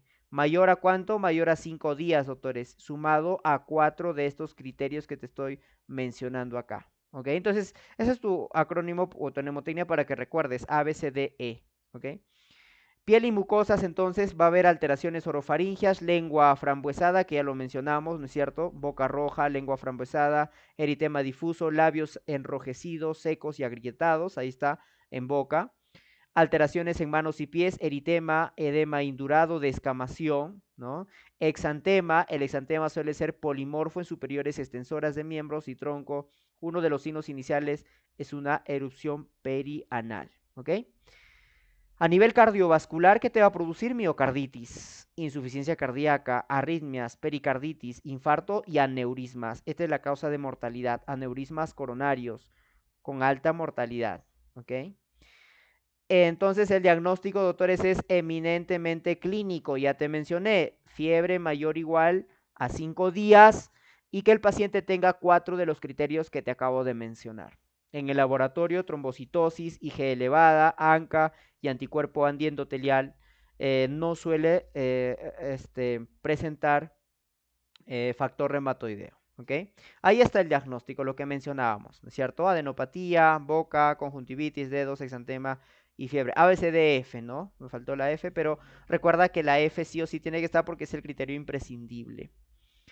Fiebre, entonces, más cuántos criterios, más 4 criterios. O debe tener fiebre más 3 criterios, pero debe haber alteraciones ecocardiográficas. Bien. ¿Cuál es el tratamiento, doctores? El tratamiento que le vas a dar al paciente es aspirina más inmunoglobulina. Ese es su tratamiento. ¿Y qué vas a ir viendo en el algoritmo? Viendo si responde o no responde la fiebre, si es que va mejorando la fiebre. Así como en el RCP neonatal o en cualquier RCP vas evaluando cuánto está su frecuencia cardíaca, acá vas evaluando la fiebre. ¿Ok? Ecografía bidimensional, control de aneurismas, mantener aspirina hasta que desaparezca. Listo. Y bueno, ahí tienes un resumen, doctores, de todo lo que hemos hablado, ¿ya? A ver. Rápidamente, ¿no es cierto? Habíamos dicho, pues, que el Kawasaki, lo acabamos de mencionar, ¿ya? Es una enfermedad de vaso mediano. Tenemos la poliarteritis nodosa, que también es de vaso mediano. A ver, ¿qué debe recordar de la poliarteritis nodosa, doctores? Dolor abdominal, ¿qué tiene el pacientito? Hipertensión arterial por la isquemia glomerular. Está asociado a virus de la hepatitis B, a tricleucemia, ¿ya? Eso tienes que recordar, ¿ok? Además te produce mononeuritis múltiple. Se acabó el rollo, nada más, ¿ya? Listo. Virus de la hepatitis B, mononeuritis múltiple y que te produce hipertensión arterial. La poliangiitis microscópica es más frecuente en varones mayor de 65 años, tiene síndrome constitucional, dolor abdominal, también tiene HTA, ¿no es cierto? Pero es peanca, recuerda. ¿Cuáles son los peanca? Pam, pam, pam, pam, Chur-Strauss. Ese de acá es peanca. Ese de acá es peanca y el otro peanca está acá, el Chur-Strauss. Pero es un peanca mieloperoxidasa, por si acaso, al igual que Chur-Strauss. Ya es un peanca mieloperoxidasa, ¿no? Te produce una glomerulonefritis rápidamente progresiva, ¿ok? En el de Wegener, lo característico de Wegener, recuerda que es la más agresiva y te da compromiso de tres cositas. Compromiso a nivel otorrinolaringológico, compromiso a nivel pulmonar y compromiso a nivel renal. ¿Correcto? Principalmente compromiso a nivel otorrinolaringológico. Te puedo decir que es el único de los, aunque por ahí el de Chur-Strauss también te puede dar, pero para que tú marques Wegener, tiene que decirte sí o sí compromiso otorrinolaringológico, ¿ok? Epistaxis, estenosis subglótica de la nariz, silla de montar. Y te produce llamado CEANCA. ¿Ves algún otro CEANCA, doctores, acá? No ves, ¿sí o no? Por lo tanto, para término de examen, podemos decir que es el único CEANCA, el de Wegener. ¿Y cuál es la característica a nivel pulmonar, doctores? Va a haber afectación a nivel pulmonar, cavitación a nivel pulmonar, Waka, ¿no es cierto? Acuérdate de la canción de Waka Waka, ¿no? Wegener cavitado, ¿no? Bien, de Chur-Strauss, asma, asociado a asma, rinitis alérgica, pólipos nasales, cerebral, mononeuritis múltiple puede estar asociado, pero principalmente la mononeuritis múltiple es al PAN, ¿ok? Eosinofilia y este pacientito tiene peanca, mieloperoxidasa.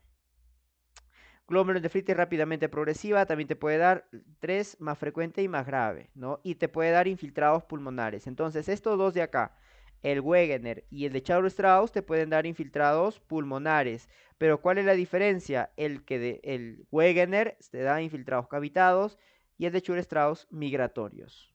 ¿Bien? Y a nivel de la biopsia, todos estos de acá te producen necrosis fibrinoide, ¿no? Polimorfonucleares.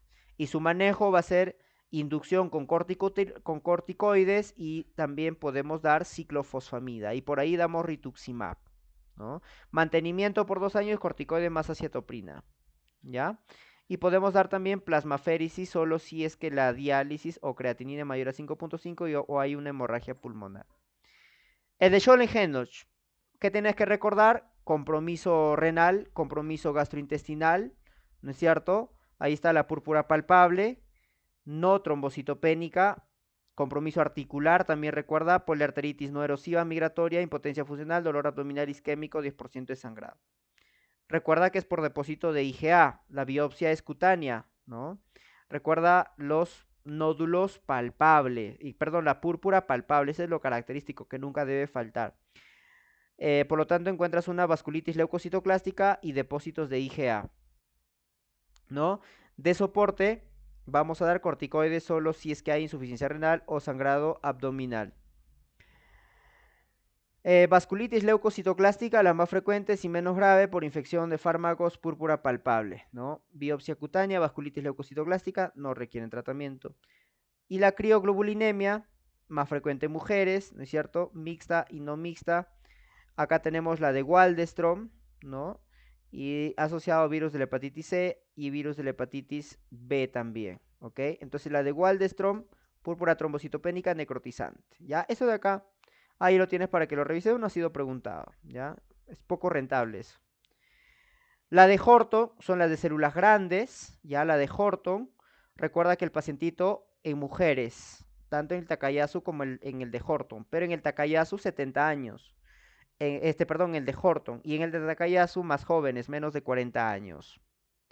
En el de Horton viene el pacientito con cefalea, ¿no? Viene con amaurosis fugaz, que te puede dar ceguera, ¿no es cierto? Por una neuritis óptica isquémica. Signos inflamatorios en el temporal o asimetría de pulsos, polimialgia reumática asociada en el 50% de los casos, ¿no?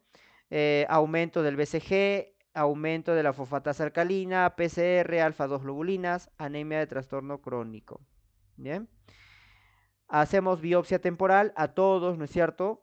Puede darte negativo porque tiene una afectación parcheada, ¿no? Pero si es que es negativo, recuerda, si es que es normal, no excluye el diagnóstico, ¿ya?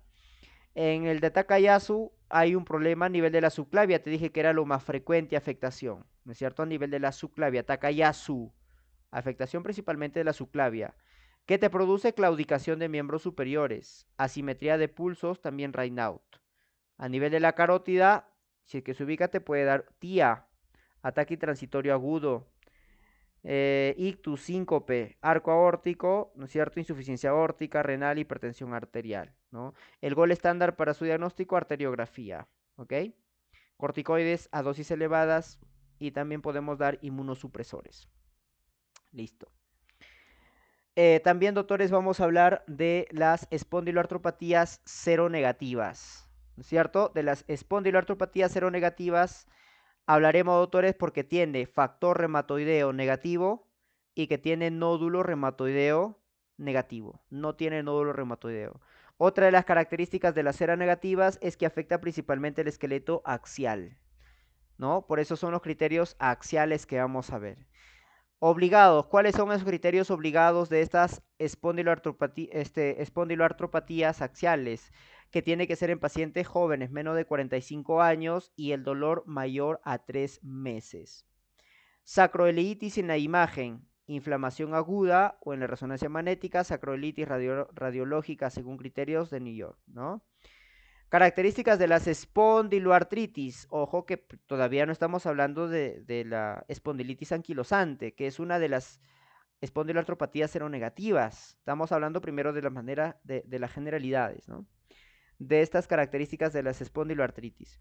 Lumbalgia inflamatoria, artritis periférica, suele ser oligoarticular, ¿no es cierto? Y también que tiene, doctores, entesitis. Uveitis anterior, dactilitis, tenosinovitis, psoriasis, ¿no? Puede estar asociado a Crohn, colitis ulcerosa, la enteropática, ¿no? Buena respuesta AINE, historia familiar de espondiloartritis, HLA-B27. Es un criterio de las espondiloartropatías seronegativas, es decir, todas las espondiloartropatías seronegativas tienen HLA-B27. ¿No? Y por ejemplo, ahí quien tenemos la espondilitis anquilosante, la psoriasis, ¿no es cierto? La artritis psoriásica, la de Reiter, las enteropáticas, ¿no? Aumento de PCR también, pero ojo que aumento del PCR, esta de acá estamos hablando de los criterios de las espondiloartritis axiales, ¿no? Porque el HLA-B27 no forma parte de los criterios de la espondilitis anquilosante, tengan cuidado con eso. ¿Y cuáles son los criterios obligados en el diagnóstico? Tiene que tener sacroileitis en la imagen, más cualquier extra, ¿no es cierto? Puede tener HLA-B27 o más 2 extras. Axial, sacroileitis, espondilitis. Periférico, artritis, entesitis, dactilitis, por ejemplo, la psoriasis Reiter. Espondiloartritis periférica engloba a los pacientes con inflamación periférica, artritis, entesitis, dactilitis, ¿no? Más otras características de la espondiloartritis. Entonces veamos ahora la enfermedad representativa de estas espondiloartropatías seronegativas, que viene a ser la espondilitis anquilopoyética. Te habla de una inflamación crónica, progresiva, articulaciones ¿de qué? De la columna y de los tejidos blandos vecinos. Siempre que están afectados, doctores, las articulaciones sacroiliacas, ¿no? Por lo tanto, este es el criterio indispensable para que tú marques espondilitis anquilopoyética. Sí o sí tiene que haber afectación de las sacroiliacas. 1% de la población y más frecuente varones jóvenes, ¿no? Síndrome axial, entonces la fase inicial, el paciente va a venir con un dolor lumbal o glúteo inflamatorio, rigidez matutina, pérdida de la movilidad de la columna, artritis periférica, exploración neuronal neurológica normal. Y síndrome anexial, el paciente viene con dolor negativo, rigidez positivo, cifosis, ¿no es cierto? Fusión de cuerpos vertebrales, artritis periférica. Y por eso recuerda que acá el test de Schober, que debe ser una extensión mayor a 15 centímetros, ¿no es cierto? Cuando tú marcas dos puntitos en la espalda, test de Schober no suele ser positivo, test de Schober negativo, ¿no? Artritis periférica, te va a dar la oligoarticular asimétrica, artritis de caderas y hombros, también está afectado, y el resto de las articulaciones periféricas también, ¿cierto? 30%. Uveitis anterior es una de sus complicaciones que va a tener la espondilitis anquilopoyética. Suele ser anterior, unilateral, ¿no es cierto? Recidivante, manifestación extraaxial más frecuente. Pregunta de examen. ¿Cuál es la manifestación extraaxial más frecuente? Uveitis anterior aguda de la espondilitis anquilosante. Poco frecuente, fractura vertebral, amiloidosis, fibrosis pulmonar de lóbulos superiores, prostatitis, uretritis, ¿no? También te puede dar en un 3% insuficiencia aórtica valvular. El diagnóstico es clínico y más exploración, movilidad articular, ¿no? El test de Schober, lo que mencionábamos, ¿no? A nivel de la columna lumbar, y el test de Fabre a nivel de las sacroiliacas, que te van a medir la expansión torácica. ¿Y qué tiene que tener sí o sí, doctores, este paciente en su radiología? Sacroileitis bilateral y simétrica. Sí o sí lo debe tener. Sacroileitis bilateral y simétrica. Otra de las cosas que puede tener, doctores, es la caña de bambú. ¿Ya? La caña de bambú. No sino de Romanus, erosión del ángulo anterior de dos cuerpos vertebrales. La cuadratura de cuerpos vertebrales también, pérdida de lordosis lumbar y aumento de la cifosis torácica y cervical. ¿Ok? Pero recuerda, la sacroileitis bilateral simétrica sí o sí debe estar. Entonces, ¿cuáles son los criterios diagnósticos? Sí o sí tiene que estar la sacroileitis en la radiografía más cualquier otro criterio. Limitación en la expansión torácica, sacroileitis radiológica, que sí o sí debe estar, dolor de la espalda, limitación de la columna lumbar. ¿Cuál es el tratamiento, doctores? El paciente que tiene que hacer reposo, corticoide y reposo, ¿no? Fisioterapia, ejercicios diseñados a conservar la movilidad. La mayoría requiere inflamatorios como tratamiento sintomático, como la indometacina, ¿no? Tienes que saber, doctores, diferenciarlo con la enfermedad de Forrestier. ¿Y cuál viene a ser la enfermedad de Forrestier? Así como la clasificación de Forrester a nivel de estómago de úlcera, pero acá es Forrestier.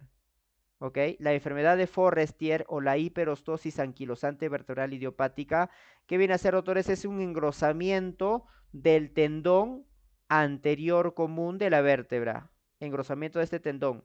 Y también te va a producir rigidez. Pero ¿cuál es la característica, doctores? Que no hay afectación sacroiliaca, hay ausencia de sacroileitis. ¿Correcto? Muy bien. Es de etiología desconocida y es en pacientes diabéticos. Causa más frecuente en varones, generalmente indoloro, gran rigidez, pronóstico benigno. ¿Qué vamos a encontrar? Una osificación anterolateral, ¿no es cierto? Del perirraquis en al menos 4 cuerpos vertebrales continuos, ¿no? Y la conservación de la altura de los cuerpos vertebrales. Ya esa es la hiperostosis anquilosante vertebral idiopática, lo característico. ¿Ya? Ausencia entonces de sacroileitis. Listo, acá tenemos otras enfermedades, la espondilitis anquilosante que lo acabamos de ver, la arteritis, la enfermedad Reiter y la artritis psoriásica, ¿no? Ahí tenemos. Entonces la anquilopoyética, recuerda que está asociado al HLA-B27. En el 90% de los casos es más frecuente en varones, ¿no? Principalmente esqueleto axial, espondilitis, sacroileitis, recuerda, eso sí o sí tiene que estar, sacroileitis bilateral, ¿ya? Además puede tener síntomas proximales distales como la dactilitis, ¿no es cierto? La parte asimétrica. Y en la parte extraarticular, lo más frecuente de la espondilitis anquilosante, lo que no debes olvidar es la uveitis anterior aguda. Eso es lo más frecuente. ¿Ok? Listo. Su manejo viene a ser con ejercicios, ¿no? O podemos dar AINES. Su diagnóstico lo vamos a hacer con la radiografía, obviamente, más otros criterios, ¿no? Listo. Podemos tener la caña de bambú también, ¿no? En la de Reiter, doctores, este síndrome de Reiter, recuerda que la artritis más frecuente es la artritis más frecuente en pacientes con VIH, ¿no? Además, los síntomas son más floridos, está asociado a HLA-B27. Recuerda que todas las espondiloartropatías están asociados a HLA-B27, doctores, ¿ok? Suele ser, la Reiter suele ser crónica, recidivante, tratamiento antibiótico de elección, ¿no? Se produce, doctores, la triada de Reiter, recuerda que es una artritis, uretritis y conjuntivitis, esa es su triada. Ahora, pero ¿por qué gérmenes va a ser producido? Porque es una artritis reactiva, es una enfermedad de Reiter, ¿no es cierto? Por lo tanto, hay patógenos que van a estar afectando a este paciente de las articulaciones, pero ojo que el líquido de las articulaciones que afectan es aséptico. Es decir, estos son problemas gastrointestinales, ¿no es cierto? Pero más no a nivel de la articulación. Esto lo van a desencadenar SS y S, SS y S, Shigella, Salmonella, Yersinia, Campylobacter. A nivel geniturinario, la clamidia y el ureoplasma, ¿no? Listo. Recuerda que esta artritis reactiva, la de Reiter, puede tener compromiso axial, ¿no es cierto? Que te puede dar en recurrencias con HLA-B27 o espondilitis y sacroileitis. Cuando es periférica, artritis, ¿no es cierto? De parte periférica que puede ser aditiva, asimétrica, mono, pero es mono oligoarticular. Recuerda que la oligoarticular hablamos hasta 4 articulaciones, ¿no? Talalgia, dactilitis, ¿no? Muy bien. ¿Qué también podemos hablar acá, doctores? Que el síntoma más frecuente eh, que vamos a encontrar a nivel de Reiter, ¿no es cierto? Si en la enfermedad de espondilitis anquilosante hablábamos, doctores, de una enfermedad extraarticular más frecuente, era la uveitis anterior aguda, la enfermedad extraarticular más frecuente va a ser la queratodermia bleno-hemorrágica de Reiter, ¿ok? Acrocentesis, siempre recuerda, podemos pedir serología. ¿Qué vamos a dar a este pacientito? Antibióticos, ¿no?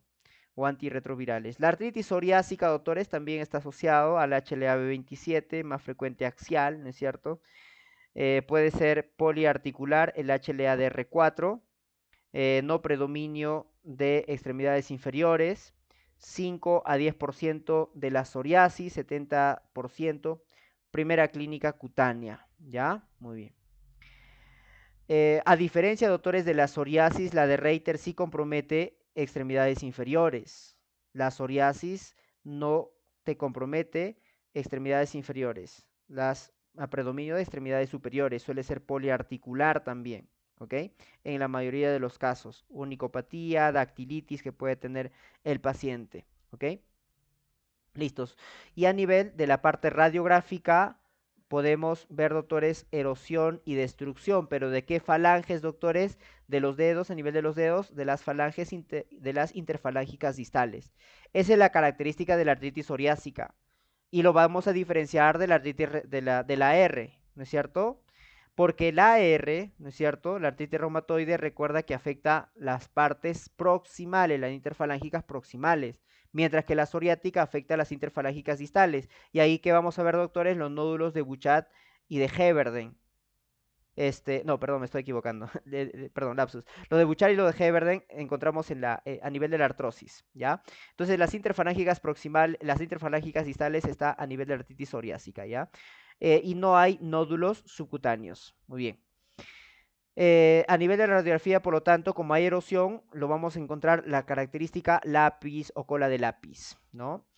Cuando hay compromiso axial, le damos AINIS o anti-TNF, le podemos dar a nivel periférico, ¿no es cierto? La sulfasalacina, el metrotrexate, leflunomida, antifactor de necrosis tumoral, etcétera, ¿ya?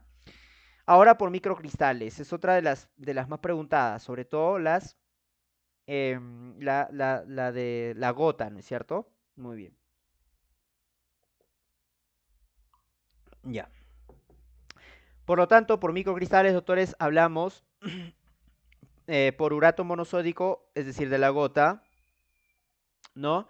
Cuando hay una hiperuricemia, hablamos mayor de 7 miligramos por decilitro. ¿En qué pacientes es más frecuente, doctores? En aquellos pacientes mayor de 40 años, ¿no? El factor protector son los estrógenos. ¿Cómo hacemos el diagnóstico? Artrocentesis tiene una causa inflamatoria y vamos a encontrar los cristales con birefringencia fuertemente negativa, que son en forma de qué, doctores? Como hablamos de gota, son en forma de qué?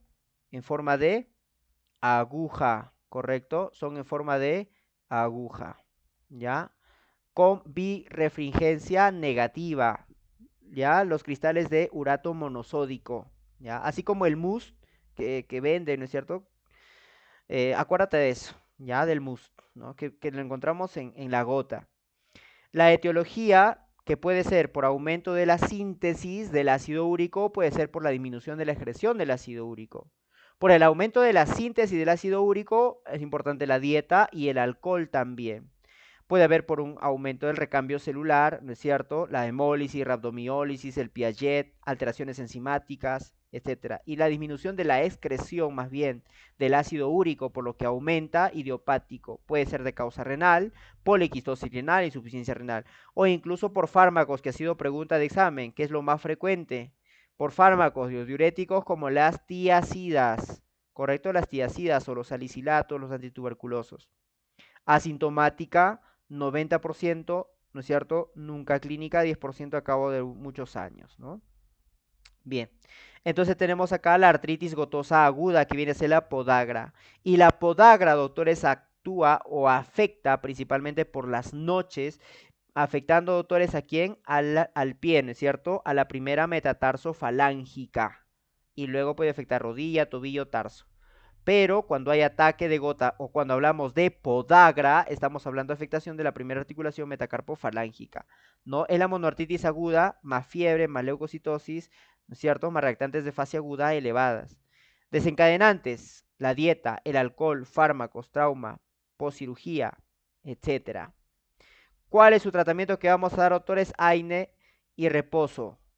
No modificar la uricemia. Es decir, si es que el paciente, doctores, viene con un ataque de gota, tú no le puedes bajar ese ácido úrico, no le puedes dar un uricosúrico, es decir, a este pacientito no le puedes dar alopurinol y no le puedes dar probenecid, ¿no es cierto? Probenecid en el ataque agudo de gota, no le puedes dar. Lo que das, doctores, es colchicina más indometacina, ¿ok?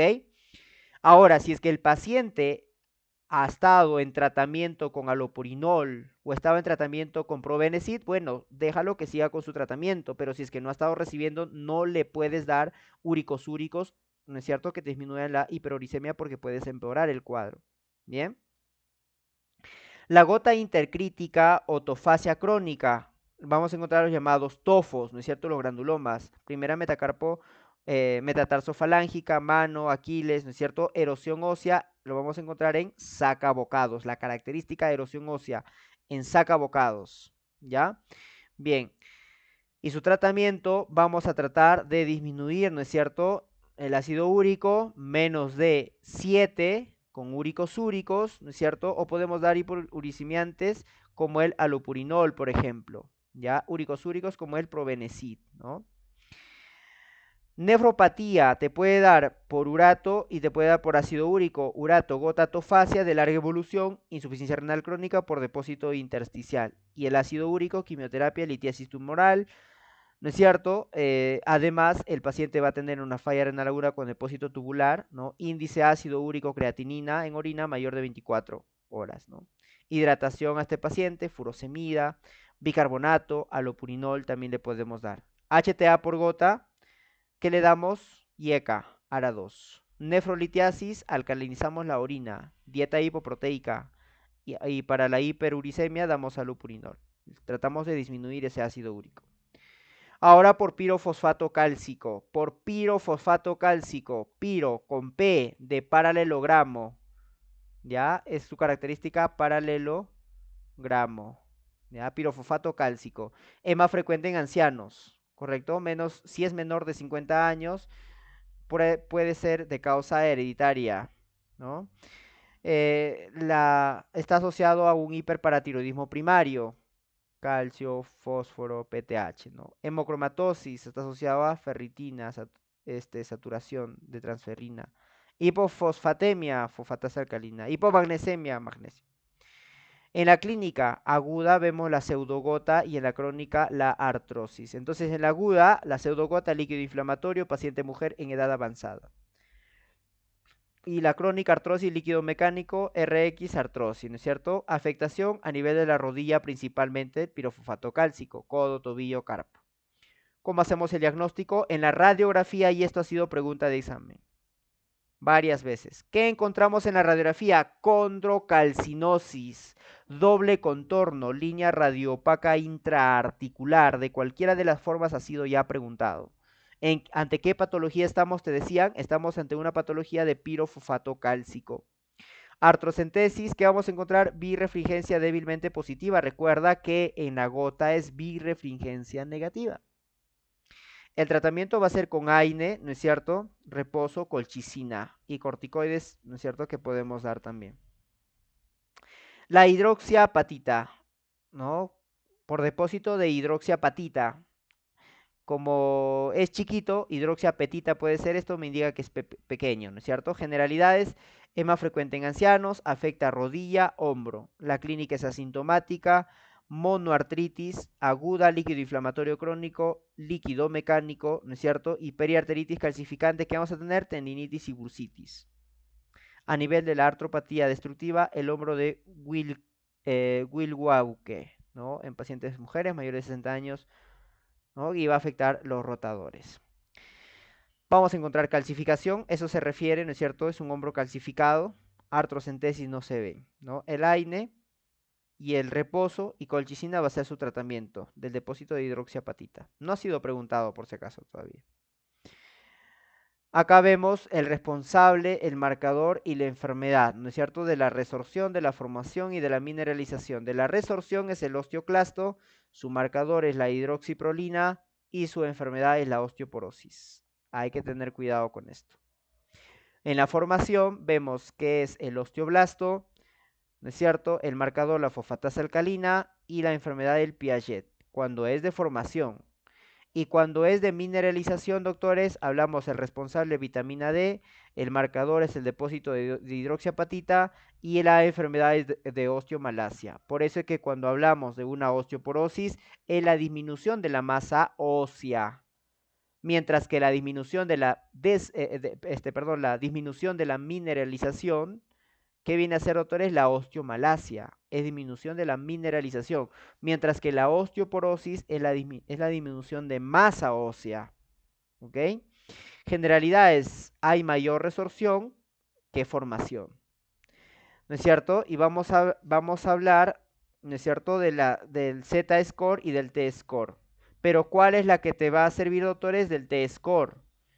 Y esto de acá te va a decir que hablamos de una osteoporosis cuando es menos a 2.5 desviaciones estándar. Listo, se hizo el diagnóstico. La densitometría ósea es el diagnóstico, doctores. Cuando es menos a menos 2.5 desviaciones estándar. ¿Correcto? Muy bien, y los tipos puede ser idiopática, ¿no es cierto? Puede ser posmenopáusica o puede ser senil, tipo 1 y tipo 2. ¿Ya? Recuerda que la posmenopáusica son flaquitas, aumenta la resorción, hueso trabecular, antecedentes, posible hipercalciuria, ¿no? El de senil, abuelito, fractura de fémur, hueso cortical, ¿no es cierto? Disminución de la formación ya a nivel senil. El calcio, el fósforo, la fosfatasa alcalina están normales, este es datito. sea, todo el laboratorio en un paciente con osteoporosis va a estar normal, doctores. No hay ningún problema, todo va a estar normal, ¿ok? Y el tipo secundario que pueden ser endocrinas, como el Cushing, diabetes, hiperparatiroidismo nutricionales, fármacos como corticoides, está muy asociado a la osteoporosis. Heparina, ¿no? Otras, por ejemplo, AR, mieloma, hemofilia, está asociado a la osteoporosis. Posible alteración analítica te puede dar. Bien, ¿y qué más vemos acá? A nivel de la osteoporosis, suele ser asintomática, pero te puede cursar con fracturas. Y esas fracturas, principalmente, doctores, en la osteoporosis se denominan fracturas patológicas. Y las fracturas patológicas en la osteoporosis, en primer lugar, vamos a encontrar a nivel de las vértebras. En segundo lugar, a nivel de la mano, la fractura de Colles. Y en tercer lugar, la fractura patológica es a nivel del cuello de fémur. Ese es el orden de afectación. Primero vértebras, luego la fractura de Colles, que encontramos en la mano, ¿no es cierto? Que se produce por una caída en dorsiflexión, en palma de la mano. Y en tercer lugar, la fractura del cuello de fémur, ¿ok? Cifosis dorsal progresiva, dorsales bajas y lumbares altas, sospecha tumor si está encima de D6, ¿no es cierto? Fémur 25% y Colles 20%, lo que estábamos mencionando, ¿no? Muy bien, perdón, aquí es al revés, ya. Segundo lugar, cuello y en tercer lugar, Colles, ¿ya? Muy bien. Bueno, pero ahí van, ¿ah? En otra literatura, por si acaso, sí te menciona que en segundo lugar es Colles, por si acaso. Bueno, todo paciente con factor de riesgo damos tratamiento, ¿no? Muy bien. Antecedentes patológicos, antecedentes familiares, acuñamiento dorso-lumbar mayor al 20%, ¿no? Vamos a dar corticoides prolongados. No esperamos la densitometría ósea, te dice, ¿no? Tratamiento si es que hay alto riesgo. Por lo contrario, generales. Primero, suspender. No tabaco, no alcohol y hacer ejercicio, ¿no es cierto? Hacer actividad física. Antierosivos, por lo tanto, vamos a dar. ¿Y cuáles son esos antierosivos? Bifosfonatos, ¿no? De 3 a 5 años, osteonecrosis maxilar, digestivas, etcétera. ¿Qué también vamos a dar, doctores? Vamos a dar manejo sintomático con calcio y vitamina D y esto de acá le vamos a dar a todos, ¿ya? A todos. Evitamos las tiacidas, perdón, damos tiacidas. ¿Por qué damos tiacidas, doctores? Porque estas tiacidas lo que te van a hacer es em, retener calcio, ¿no es cierto? Y llevarlo al hueso y aumentar la masa ósea, las tiacidas, ¿no? Las tiacidas aumentan calcio, ¿te acuerdas?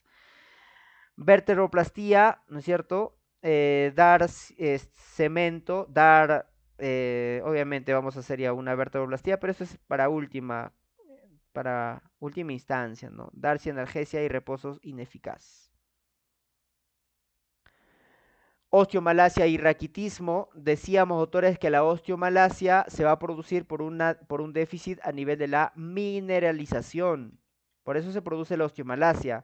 ¿Defecto en qué entonces? En la mineralización, ¿correcto? Defecto en la mineralización de la matriz osteoide por déficit de la vitamina D. Ese viene a ser la osteomalacia. ¿Qué déficit hay? De la vitamina D. Factor de riesgo, no ingesta, no sol, resección ilioproximal, antiepilépticos, ¿ok? Tipos, raquitismo en niños y osteomalacia en adultos, también ha sido pregunta de examen, raquitismo en niños y osteomalacia en adultos, por lo tanto en niños habrá deformidades craniotabes, ¿no es cierto? Rosario costal, epífisis en copa, fracturas patológicas, retraso del crecimiento. A nivel de los adultos, dolor y fragilidad ósea. Pseudofracturas, vamos a encontrar acá, debilidad muscular proximal. Y en la analítica, a nivel de la osteomalacia, sí vamos a encontrar que el calcio puede estar normal o disminuido y el fósforo muy disminuido. La PTH aumentado y la fosfatasa alcalina muy aumentada, ¿ok?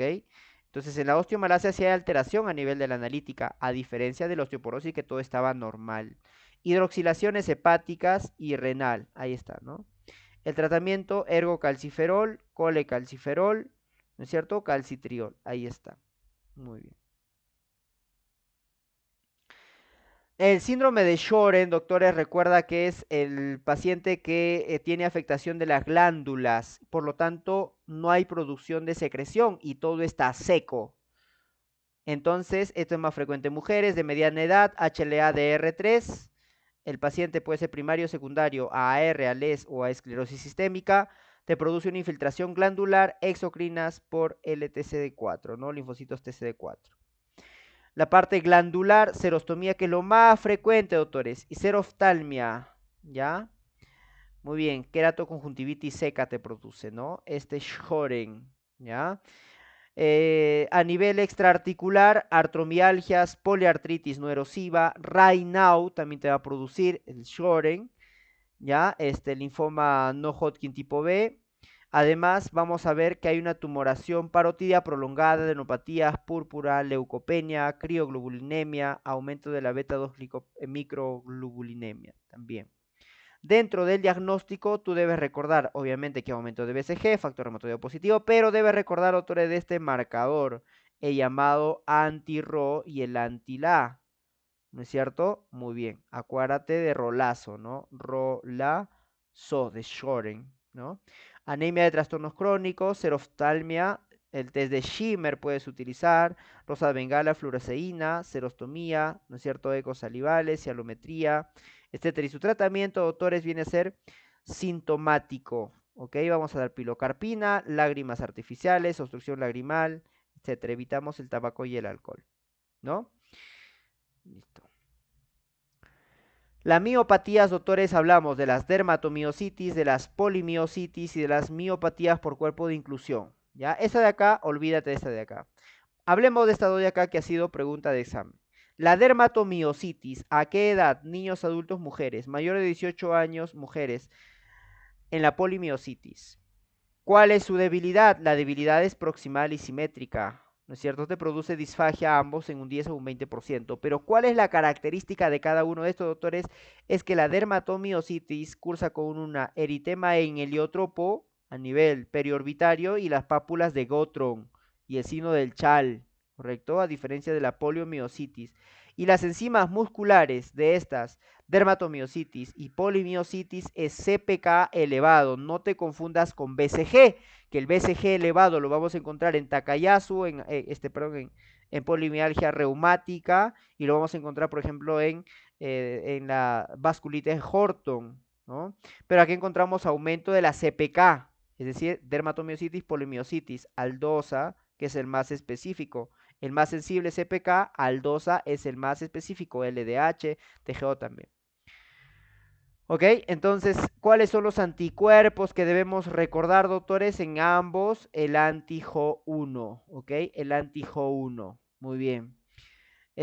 Además de la biopsia muscular, lo que podemos encontrar es atrofia perifascicular, ¿ya? Y la electromiografía es un patrón miopático, disminución de la amplitud y duración, polifásico, reclutamiento precoz, aumento de la actividad espontánea, ¿no? Las particularidades, el 15% es un paraneoplásico de las dermatomiositis, por si acaso. Ovario, mama, más frecuente, ¿no? Pero puede producirlo cualquiera, ¿no? Infantil, calcinosis, vasculitis, ¿ya? No responde corticoides, posible patrón neuropático, ¿ok? Y su tratamiento, corticoides a dosis elevadas, inmunosupresores como acetopina, metrotexate que vamos a dar, así que no responde, vamos a dar rituximab, ¿correcto? Listo.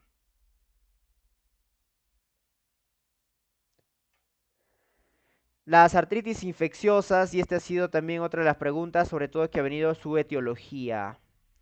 Causa más frecuente de artritis séptica, te decía que viene a ser el estafilococo aureus. Esa es la causa más frecuente, doctores, que deben recordar, el estafilococo aureus.